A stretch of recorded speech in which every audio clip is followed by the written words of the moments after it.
So transfer duty is a hidden cost that you need to take into account. There's a few things. There's a duty that you've got to pay to the government to transfer the property to somebody else's name. It's just another tax.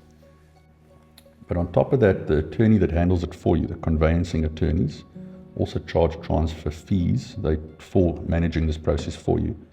But once again, those fees are negotiable.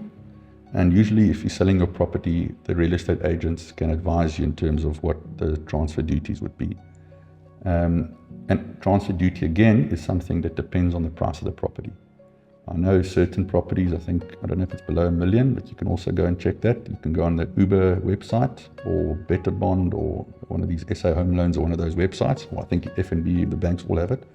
And there's a calculator that will tell you how much your transfer duty is going to be. Now, it is a thing that you have to take into consideration before you buy the property. You're paying R1 million for the property, and this is on top of that. So you've got to make sure that you have that money to pay for that. Because that's something, if the bank isn't giving you the finance for that, that's money that you're going to have saved up and to pay for. So that's transfer duty.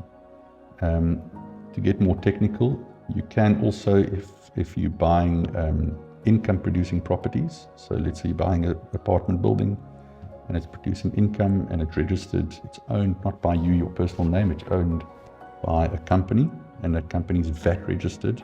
And you don't pay transfer duty, you pay VAT on the transaction. But it's kind of the same thing. There is an additional cost that you're going to incur when you buy a property.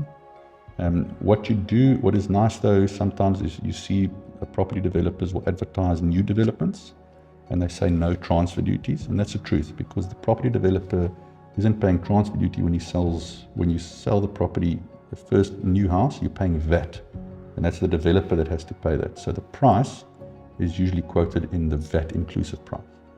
So, but you've got to make sure that they advertise it as that. It's R1 million including VAT.